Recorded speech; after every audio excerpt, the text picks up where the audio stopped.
ಆಯ್ತು ಆಯ್ತು, ನಾವು ಮಾಡ್ಬೇಕಾದ್ದಾಯ್ತು. ನಾವು ಬರ್ತೇವೆ ಇನ್ನು. ಆಯ್ತು ಸರಿ, ತೊಂದರೆ ಇಲ್ಲ, ತೊಂದರೆ ಇಲ್ಲ. ನಾವು ಬರ್ತೇವೆ. ಆಯ್ತಾಯ್ತು, ನೀವು ಗಂಡಿನ ಕಡೆಯವರಲ್ವಾ? ಆಯ್ತಾಯ್ತು. ತಲೆ ಬಿಸಿ ಮಾಡ್ಕೊಳ್ಬೇಡಿ. ನೋಡಿ ಅವ್ರಿಗೆ ಗೊತ್ತಾಗ್ತದೆ. ಅಲ್ಲಿ ಅಲ್ಲಿ ಮತ್ತೆ ನಿಮಗೆ ಅಲ್ವಾ? ಹೌದು. ಕೊಡುವ ಕೊಡುವ ಕೊಡುವ ಹಿಡ್ಕೋ ಗೋವಿಂದ್ವಾ? ಅಲ್ಲ ಮುಷ್ಟಿ ಎಲ್ಲ ಕೊಡುವ. ನಮ್ಮ ಬೆನ್ ಗಟ್ಟಿ ಇಲ್ಲ ಹಾಗಲ್ಲ, ಲೆಕ್ಕ ಮಾಡುವುದಲ್ಲ. ಆಯ್ತು, ಕೊಡುವುದು ಕೊಡುವುದು ನಿಮಗೆ ಬೇಕಾದಂತ ವ್ಯವಸ್ಥೆ ನಿಮ್ಮದೊಂದು ಹರಿವಣ ಹಿಡ್ಕೊಂಡ್ರೆ ಆಯ್ತಾ? ನೀವು ಬಾಕಿ ಕೊಡ್ತೀನಿ, ನಾವು ಬೇಡಲಿಕ್ಕೆ ಹೋಗುದು. ಹಾಗಲ್ಲ, ಅದು ಹಾಗೆ ವ್ಯವಸ್ಥೆ ಉಂಟು. ನನ್ನ ಮದುವೆಗೂ ಪುರೋಹಿತರಾಗಿ ನೀವೇ ಬರಬೇಕು. ನನ್ನ ಮದುವೆಗೆ ಪುರೋಹಿತರಾಗಿ ನೀವೇ ಬರಬೇಕು. ಭಾರಿ ಕಷ್ಟ ಅಮ್ಮ. ನೀವು ಇನ್ನೊಬ್ಬರ ಮದುವೆ ಉಪದ್ರ ಕೊಡುವುದೇ ಸಾಕು. ಮತ್ತೆ ಮದುವೆಗೆ ಬಂದ ಆ ಸಮಸ್ಯೆ ನಮಗೆ ಬೇಡ. ವ್ಯವಸ್ಥೆ ಮಾಡುವ. ಮದುವೆ ಮನೆಯಲ್ಲಿ ನಾನು ಉಪದ್ರ ಕೊಡುವುದಿಲ್ಲ, ಮದುಮಗಳಾಗಿ ಕೂತ್ಕೊಂಡು ಸುಮ್ಮನೆ ಕೂತ್ಕೊಳ್ತೀರಿ. ಒಟ್ಟು ಮತ್ತೇನು ಉಪದ್ರ? ನಾನು ಅವ್ರಿಗೆ ಹೇಳ್ತೇನೆ.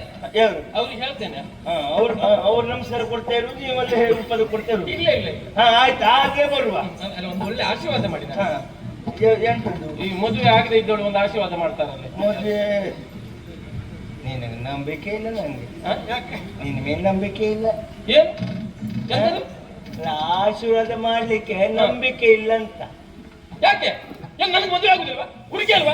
ಏನು ಕೊರತೆ ಉಂಟು ನನ್ನಲ್ಲಿ? ಏನು ಸಮಸ್ಯೆ ಇದೆಯಾ? ಗೊತ್ತಿಲ್ಲ ನಿಮಗೆ? ನಿಮ್ಮ ಆಶೀರ್ವಾದ ಮಾಡಿ. ನೀವು ಮದುವೆ ಮಾಡಿಸ್ಬೋದು, ಮದುವೆ ಮಾಡ್ಕೊಳ್ಲಿಕ್ಕೆ ಬಂದಂತ ಹುಡುಗನಿರ್ತಾರೆ ಅನ್ನೋ ಭರವಸೆ ಇಲ್ಲ. ಯಾಕೆ? ನೀನು ಈಗ ಗಲಾಟೆ ಮಾಡ್ತೀರ, ಅವನು ಇಟ್ಕೊಳ್ಳೋದು ಯಾಕೆ? ಹಾಗೆ ಮಾಡುದಿಲ್ಲ. ಶೀಘ್ರಮೇವ ಕಲ್ಯಾಣ ಪ್ರಾಪ್ತಿ ರಸ್ತು. ಸಮಾಧಾನ ಆಯ್ತಲ್ಲ? ಇನ್ನೊಂದು ವ್ಯವಸ್ಥೆ.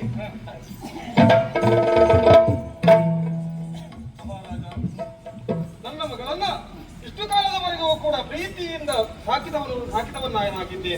ಗಿರಿಮರಿಯನ್ನ ಸಾಕಿದವನಾಗಿದ್ದೇನೆ. ಆದ್ದರಿಂದ ಅವಳನ್ನ ನಿಮ್ಮ ಕೈಗೆ ಒಪ್ಪಿಸುತ್ತಾ ಇದ್ದೇನೆ. ಮುಂದೆ ಅವಳ ಜವಾಬ್ದಾರಿ ಎಲ್ಲವೂ ನಿಮ್ಮದು.